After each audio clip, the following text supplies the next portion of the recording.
আজকের গল্পটা শুরু হয় একটা ঝড়ের রাতে। আমরা একজন মহিলাকে দেখতে পাই। সে তার ভেড়াগুলোকে একটা শেডের মধ্যে রেখে তার নিজের ঘরে চলে যায়। এই মহিলা তার পরিবার নিয়ে একটা শুনশান ফার্ম হাউসে বসবাস করে, আর এনার নাম হলো রোজ। আজকে তার হাজবেন্ডের জন্মদিন, তাই রোজ তার মেয়ে মিশিকে নিয়ে অনেক আনন্দের সাথে তার হাজবেন্ডের বার্থডে সেলিব্রেট করছিল। রোজের হাজবেন্ড কিছু বছর আগে একটা অ্যাক্সিডেন্টে প্যারালাইজড হয়ে গিয়েছে। রোজ তার হাজবেন্ডের এইবারের বার্থডে গিফট হিসেবে এক সেট চাকু নিয়ে আসে। তবে এই ছুরিগুলোর হাতল দেখে মনে হচ্ছিল এগুলো মানুষের হাড্ডি দিয়ে বানানো। তাদের ছোট্ট পার্টি চলাকালীন সময় আবার একটা ছেলে দরজায় এসে অনেক জোরে নক করতে থাকে। রোজ দরজার কাছে গিয়ে দূরবীনে দেখতে পায় যে ছেলেটা অনেক ভয় পেয়ে আছে। এই ছেলেটার নাম ম্যাথি। ছেলেটা রোজের কাছে সাহায্য চায় তার পার্টনারের জন্য, কিন্তু রোজ তখন তাদের দেখে কিছুটা ঘাবড়ে গিয়ে বলে যে আমি তোমাদেরকে কোনো সাহায্য করতে পারবো না, সরি, তোমরা প্লিজ অন্য কোথাও দেখো। তখন ম্যাথি বলে যে কয়েক মাইলের মধ্যে কোনো ঘর বাড়ি তো আমার চোখে পাচ্ছে না, আপনি যদি আমাদেরকে সাহায্য না করেন তাহলে আমার পার্টনার জ্যাক হয়তো মারা যাবে। এইসব কথা শুনে রোজের মেয়ে মেসি তখন তার মাকে এই ছেলেদেরকে সাহায্য করার জন্য অনুরোধ করে। তাই রোজ তখন অনিচ্ছা থাকা সত্ত্বেও ছেলেদেরকে সাহায্য করার জন্য দরজাটা খুলে দেয়। জ্যাকের পেটের মধ্যে একটা রড ঢুকে গিয়েছিল, আর তার অতিরিক্ত ব্লিডিং হওয়ার কারণে জ্যাক সেখানে অজ্ঞান হয়ে পড়ে। রোজ খুবই প্যাশনের সাথে জ্যাকের ট্রিটমেন্ট করছিল, যা দেখে মনে হচ্ছিল যে সে প্রতিদিন হয়তোবা এইসব কাজই করে থাকে।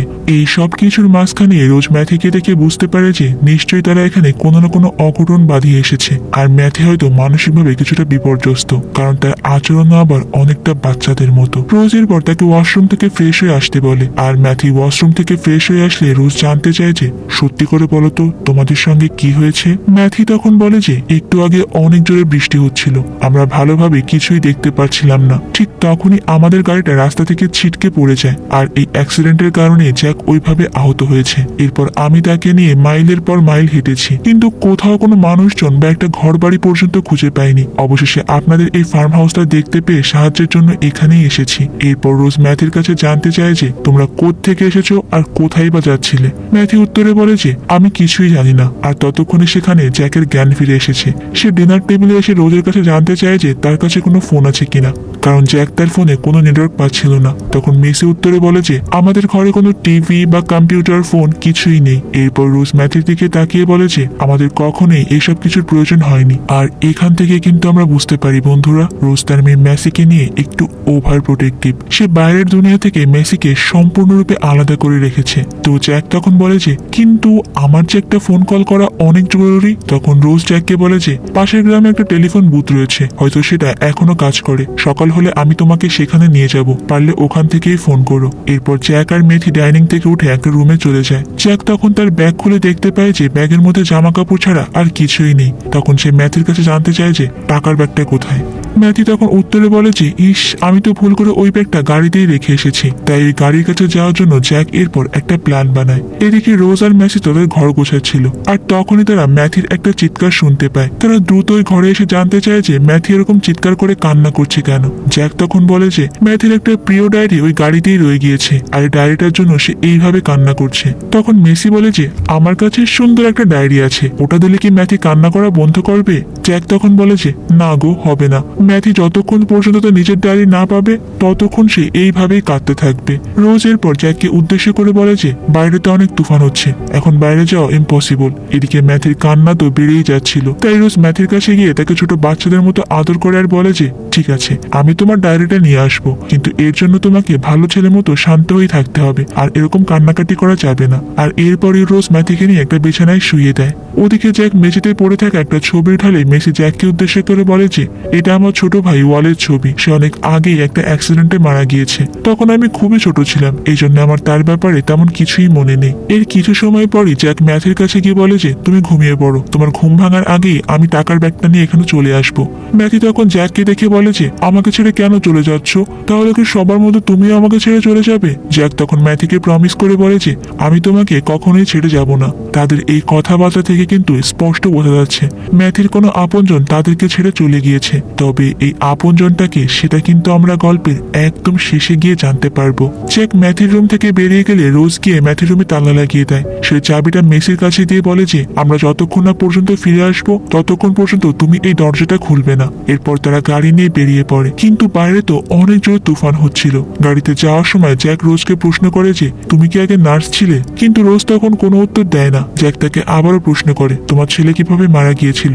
রোজ এবার বলে যে আমার বাচ্চাটা একটা কার অ্যাক্সিডেন্টে মারা গিয়েছে, তবে পুলিশ বলেছে যে ওই অ্যাক্সিডেন্টে কারো দোষ ছিল না। ওদিকে ম্যাথি তো ম্যাথির সঙ্গে কথা বলার চেষ্টা করে, কিন্তু ম্যাথি তখন ম্যাথিকে মোটেও পাত্তা দিচ্ছিল না। তাই সে দরজাটা খুলে সত্যি সত্যি ভেতরে ঢুকে পড়ে। অন্যদিকে তো রোজরা এতক্ষণে জ্যাকদের সেই গাড়ির কাছে চলে এসেছে। আর অ্যাক্সিডেন্টের এরকম ভয়াবহতা দেখে রোজ বলে যে আমার তো বিশ্বাসই হচ্ছে না, এমন দুর্ঘটনার পরও তোমরা সাহায্যের জন্য আমার বাড়ি পর্যন্ত গিয়েছো। এরপর তো জ্যাক গাড়ির কাছে গিয়ে টাকার ব্যাগটা বের করে আনার সময় পা পিছলে নিচে পড়ে যায়। রোজ তাকে সাহায্য করতে আসলে দেখে যে গাড়ির মধ্যে অলরেডি একটা ডেড বডি আছে। এদিকে বাড়িতে তো মেসি ম্যাথিকে পুরো ঘরটাই ভালো করে ঘুরিয়ে দেখায়। তখন ম্যাথি বলে যে আমি ছোটবেলা থেকে হোস্টেলে বড় হয়েছি, তুমি জানো আমি সব সময় ঠিক এরকম একটা বাড়িতে থাকারই স্বপ্নে দেখেছি। এটা শুনে মেসি বলে যে তাহলে তোমাকে একটা স্পেশাল জিনিস দেখাই। আর এদিকে তো জ্যাক তার পকেট থেকে একটা বন্দুক বের করে রোজকে গান পয়েন্টে নিয়ে বলে যে আমাকে ফোন বুথের কাছে নিয়ে চলো। রোজ তখন তাকে ফোন বুথের কাছে নিয়ে গেলে জ্যাক বলে যে চালাকি করার একদম চেষ্টা করবে না, তুমি ঠিক জানো না আমি কতটা ভয়ঙ্কর। তখন রোজ তাকে শান্ত গলায় উত্তর দিয়ে বলে যে তুমি জানো না আমি ঠিক কতটা ভয়ঙ্কর হতে পারি। তো এরপরে তো জ্যাক তার গাড়িটা বন্ধ করে ফোন বুথের কাছে চলে যায়। আর এইদিকে তো মেসি ছেলেটাকে তার রুমে নিয়ে আসে। মেসি তার রুমে লাইট দিয়ে সুন্দর একটা তাঁবুর মতো বানিয়ে রেখেছিল। তারা দুইজন ওখানে ঢুকে অনেক গল্প করা আরম্ভ করে। এই দৃশ্যটা এমন ছিল যে তারা কোনো অ্যাডাল্ট হিউম্যানই না, তারা দুজন ছোট্ট দুইটা বাচ্চা। তো এখান থেকে আমরা জানতে পারি যে মেসিকে তার মা কখনোই কারোর সঙ্গে কথা বলতে দেয়নি। মেসি এই বাড়ির বাইরে কখনো যায়নি, তবে তার কাছে একটা ম্যাপ আর একটা রেডিও আছে। ওদিকে জ্যাক তো তার বস ম্যাথিউর বাবাকে কল দিয়ে বলে যে আমাদের গাড়িটা অ্যাক্সিডেন্ট হয়েছে, তবে আপনি চিন্তা করবেন না, ম্যাথি একদম ঠিক আছে। আর এরপর সে রোজের ফার্ম হাউসের ঠিকানাটা দিয়ে ফোনটা কেটে দেয়। তখন গাড়ির মধ্যে থেকে রোজ একটা স্ক্রু ড্রাইভার বের করে যেন সে এটা দিয়ে জ্যাকের মাথায় হামলা করতে পারে। কিন্তু ঠিক তখনই জ্যাক রোজের গলা টিপে ধরে আর বলে যে আমাদের উপর তুমি যদি একটা আঁচড়ও কাটো তাহলে দেখবে আমি তোমার পুরো ফ্যামিলিকে শেষ করে ফেলবো। রোজ তখন বলে যে তুমি আমার ফ্যামিলিকে টাচ করে দেখোই না, আমি তোমাকে এই জায়গায় খুন করে ফেলবো। মানে তাদের দুইজনেরই কথা দিয়ে পাল্লাপাল্লি বেশ ভালোই চলছিল। তো ওদিকে তো মেসি তার রেডিওটা অন করলে শুনতে পায় যে আজকে এখানে একটা ডাকাতি হয়েছে আর ডাকাতরা এখনো বাইরেই ঘুরে বেড়াচ্ছে। এটা শোনা মাত্রই ম্যাথি তখন রেডিওটা ভেঙে ফেলে আর খুব অস্বাভাবিকভাবে আচরণ করতে শুরু করে। এইসব দেখে মেসি বলে যে তোমার এখন ঘরে চলে যাওয়া উচিত, মমের আর জ্যাকের আসার সময় হয়ে গিয়েছে, তাই তুমি এখন যাও। আর একটু পরে দেখা যায় যে রোজ আর জ্যাক সেখানে চলে এসেছে। এরপর জ্যাক ম্যাথিকে ওই টাকার ব্যাগটা দিয়ে বলে যে তোমার বাবা আমাদেরকে নিতে এসেছে। আর এরপর জ্যাক বাড়ির সবাইকে একটা রুমের মধ্যে বন্দি করে দিয়ে বলে যে চুপচাপ এখানে বসে থাকবে, কোনো প্রকার টু শব্দ করবে না, শুধু আজকে রাতেরই ব্যাপার, সকাল হলে আমরা ঠিকই এখান থেকে চলে যাব।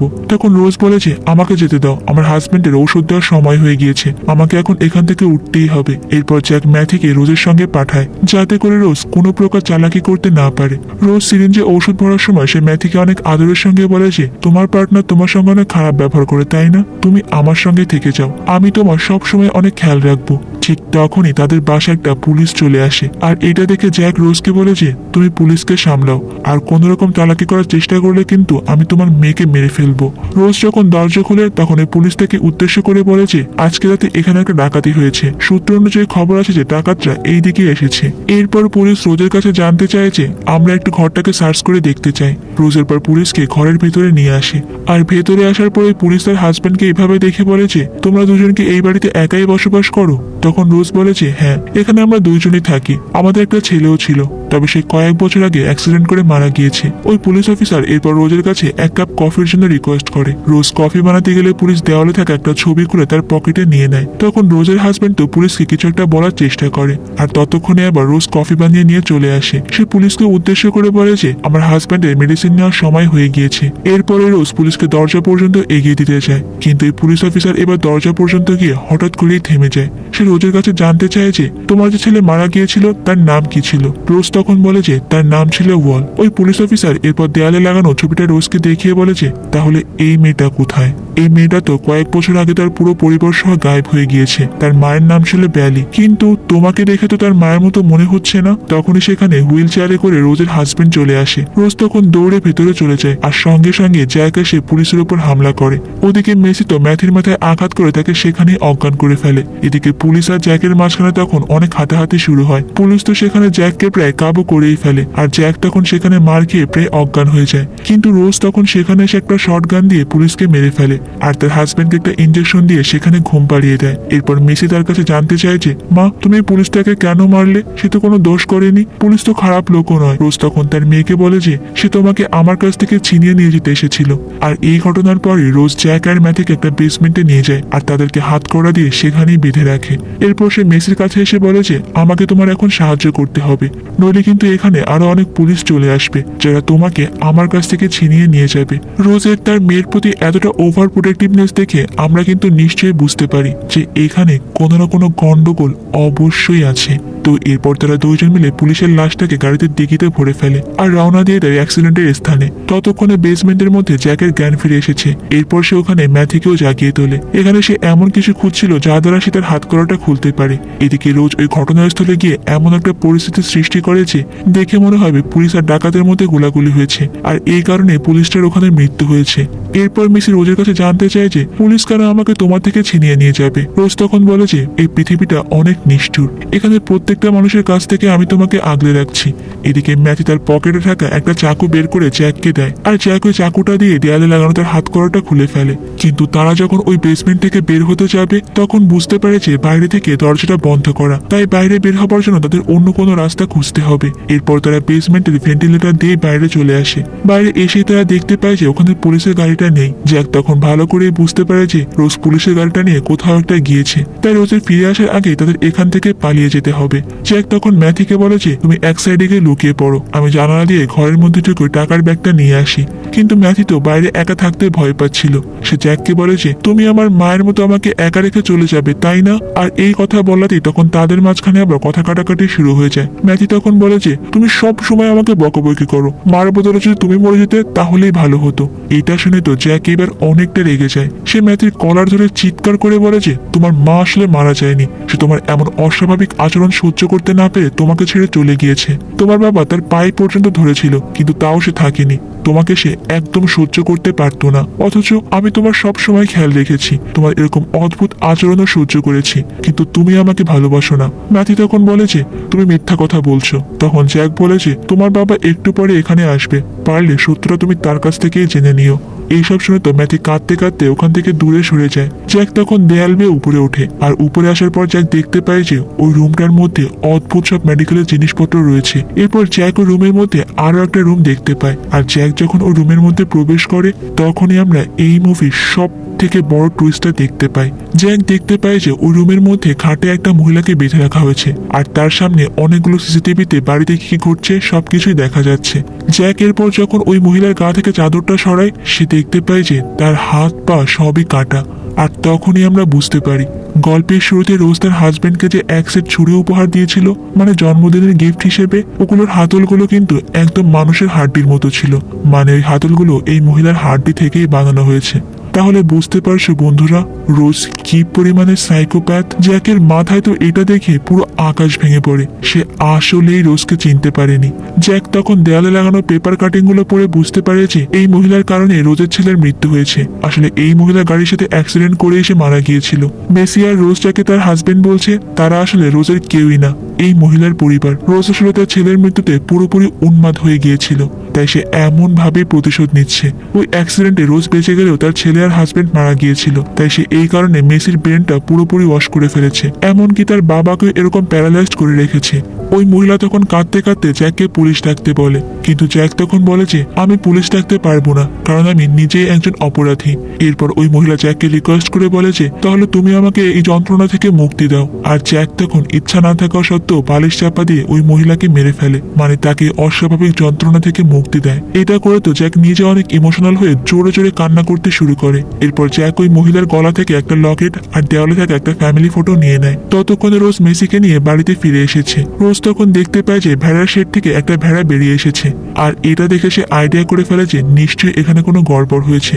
রোজ একটু সামনে এগিয়ে গিয়ে দেখে যে ভেড়া শেডের দরজাটা খোলা, আর তখন ভেতরে গিয়ে রোজ দেখতে পায় যে ম্যাথি একটা কোনায় গিয়ে কান্না করছে। ম্যাথি এরপর রোজকে দেখে বলে যে ওরা সবাই আমার সঙ্গে খারাপ ব্যবহার করে, ওরা কেউ আমাকে একদম ভালোবাসে না, আমার মাও আমাকে ছেড়ে চলে গিয়েছে। এটা শুনে রোজ বলে যে তুমি প্লিজ কেঁদো না, তুমি ঠিক আমার ছেলের মতোই, আজকে থেকে আমি তোমার মা। ওদিকে ঘরের মধ্যে থেকে জ্যাক যখনই টাকা ভর্তি ব্যাগটা নিয়ে বাইরে বেরোতে যাবে তখনই অতিরিক্ত রক্তক্ষরণের জন্য সে মাটিতে লুটিয়ে পড়ে। তার সারা শরীর প্রায় অবাসী হয়ে যাচ্ছিল।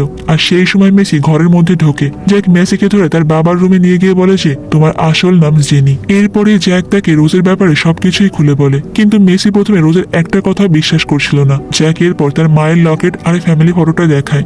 মেসির তখন অতীতের কথা আস্তে আস্তে মনে পড়তে শুরু করে।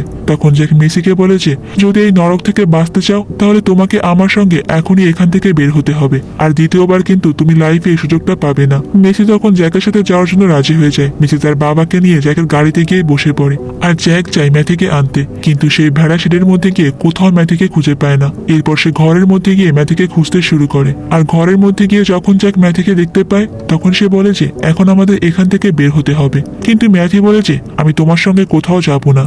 ঠিক তখনই রোজ পাশ থেকে বেরিয়ে এসে জ্যাকের উপর গুলি চালায়। ওই গুলিটা জ্যাকের কাঁধ স্পর্শ করে চলে যায়। জ্যাক তো কোনো মতে সেখান থেকে সরে গিয়ে পাশেই লুকিয়ে পড়ে। রোজের পর জ্যাককে উদ্দেশ্য করে বলে যে চাইলে তুমিও আমার ছেলে হয়ে এখানে থেকে যেতে পারো, তুমি তো জানোই আমার মনটা অনেক বড়। এরপর রোজ যখন সামনের দিকে এগোয় তখন জ্যাক এসে আচমকা রোজের উপর হামলা করে আর তাকে সেখানেই অজ্ঞান করে ফেলে। জ্যাক এরপর রোজের উপর গুলি করার জন্য প্রস্তুত হচ্ছিল, কিন্তু ম্যাথি এসে তাকে বাধা দেয়। আর সেকেন্ড টাইম সে যখন গুলি করতে যাবে তখন ম্যাথি এসে তো পাগলের মতো জ্যাকের উপর হামলা করে। এরপর মেসি এই ঘরে এসে জ্যাককে নিয়ে বাইরে চলে আসে, আর এদিকে ম্যাথি ততক্ষণে রোজকে জাগিয়ে তোলে। জ্যাক আর মেসি তখন রোজের হাত থেকে বাঁচার জন্য ভেড়া সেদে গিয়ে লুকিয়ে পড়ে। তবে রোজ তাদের পিছন পিছন এখানেও চলে আসে, কিন্তু ফাইনালি এবার ম্যাথির বাবাই ফার্ম হাউসে পৌঁছে যায়। সে ম্যাথিকে জোরে জোরে ডাকতে শুরু করে, আর জ্যাক তখন দৌড়ে গিয়ে কোনোভাবে তার কাছে চলে আসে। আর এদিকে মেসি তো চলে যায় তার বাবার কাছে। আর ম্যাথির বাবা এরপর জ্যাকের কাছে জানতে চায় যে আমার টাকার ব্যাগটা কোথায়। জ্যাক তখন বলে যে ম্যাথি আর টাকার ব্যাগ দুইটাই রোজের কাছেই আছে। তখন এই লোকটা জ্যাককে তিরস্কার করে বলে যে তোমার তো লজ্জা হওয়া উচিত, সামান্য একটা মহিলা তোমাকে মেরে এই অবস্থা করেছে। এরপর ম্যাথির বাবা জ্যাককে সাথে করে নিয়ে কিছুটা সামনে এগিয়ে যায়, আর ম্যাথিকে ডাক দিয়ে বলে যে বাবা আমি চলে এসেছি, তুমি আমার কাছে আসো। কিন্তু ম্যাথি যখন তার বাবার কাছে যেতে চায় তখন রোজ তাকে বাধা দেয়, আর ম্যাথির বাবাকে বলে যে তুমি টাকা আর জ্যাককে নিয়ে এখান থেকে চলে যাও, ম্যাথি এখন থেকে আমার সঙ্গেই থাকবে। তখন ওই লোকটা জ্যাকের উপর একটা গুলি চালিয়ে দেয় আর বলে যে টাকা আর ম্যাথি দুটোই আমার সঙ্গেই যাবে। জ্যাকের অবস্থা অলরেডি অনেকটা খারাপ হয়ে গিয়েছে, কিছুক্ষণ পরে সে মরে যাবে। আর এটা বলে সে যখন রোজের উপর গুলি চালাতে যাবে ঠিক তখনই জ্যাক একটা চাকু দিয়ে ম্যাথির বাবার পায়ে আঘাত করে, আর এই সুযোগটা নিয়ে রোজও তখন ওই লোকটাকে গুলি করে উড়িয়ে দেয়। তখন ম্যাথির ভাই আবার পেছন থেকে রোজের উপর আক্রমণ করতে চাইলে ম্যাথি তখন নিচে পড়ে থাকা একটা ছুরি দিয়ে তার ভাইয়ের পিঠে আঘাত করে, কিন্তু এরপরও তার ভাই পিঠে ছুরি নিয়ে নিচে পড়ে থাকা একটা বন্দুক দিয়ে যখন রোজের উপর গুলি চালাতে যাবে ঠিক তখনই মেসি সেখানে এসে তার উপর দিয়ে গাড়ি চালিয়ে দেয়। মেসি আসলে এখনো রোজকে তার মা বলেই মানে, কারণ সে তাকে অনেক বেশি ভালোবেসেছে। আর এর প্রতিদান স্বরূপ মেসি আজকে রোজের জীবনটা বাঁচিয়ে দিল। এর কিছু সময় পর আমরা দেখতে পাই যে মেসি একটা পুলিশ স্টেশনে বসে আছে। তার সঙ্গে যা কিছু ঘটেছে সবকিছু সে পুলিশের কাছে এক্সপ্লেন করছে। সবকিছু শুনে পুলিশ অফিসার মেসিকে বলে যে চিন্তা করো না, আমরা তাকে ঠিকই খুঁজে বের করব। আর তখন অন্য একজন মহিলা পুলিশ অফিসার এসে মেসিকে বলে যে টেনশন করো না, তোমার বাবা একদম ঠিক আছে, তুমি চাইলে এখন তোমার বাবার সঙ্গে দেখা করতে পারো। আর এরপর আমরা গল্পের শেষ দৃশ্যে দেখতে পাই যে রোজ আর ম্যাথি এখন একটা ঘরে বেশ আনন্দের সঙ্গে বসবাস করে। সে ম্যাথিকে ঠিক নিজের সন্তানের মতোই যত্ন করে, আর এরপর সিসি ক্যামেরা দিকে তাকিয়ে একটা স্মাইল করে। আর তখন আমরা দেখতে পাই যে রোজ এখন আগে যেখানে মেসির মাকে বেঁধে রেখেছিল সেখানে এখন জ্যাককে বেঁধে রেখেছে। জ্যাক রোজের পরিবার তার কাছ থেকে ছিনিয়ে নিয়েছে, আর সেই অপরাধে সে এখন জ্যাকের উপর টর্চার করছে। আর রোজ কিন্তু এখন একদম নতুন একটা জায়গায় এসে নতুন একটা পরিবেশে নতুন পরিবার শুরু করেছে। আর এই দৃশ্যের মাধ্যমে আমাদের আজকের এই সাসপেন্সে ভরপুর আর সুপার থ্রিলিং মুভির গল্পটা এখানেই শেষ হয়ে যায়। আসলে এই রোজ মহিলাটা পুরোপুরি একটা সাইকোপ্যাথ, সে নিজের প্রিয়জনদের জন্য সবকিছুই করতে পারে। তো আজকের গল্পটা তোমাদের কাছে কেমন লেগেছে সেটা কিন্তু আমাকে কমেন্ট করে অবশ্যই জানিও। আর তোমরা কেমন ধরনের গল্প শুনতে চাও সেটাও আমাকে কমেন্টে জানিও। আমি চেষ্টা করব সুন্দর করে এক্সপ্লেন করে তোমাদের শোনানো। তো আজ এই পর্যন্তই থাক, দেখা হবে অন্য কোনো সুন্দর মুভির গল্প নিয়ে ভিন্ন কোনো সময়। ততক্ষণ পর্যন্ত তোমরা সবাই অনেক বেশি ভালো থাকবে এবং কোহেলিকার সঙ্গেই থাকবে, তাই না? আল্লাহ হাফেজ।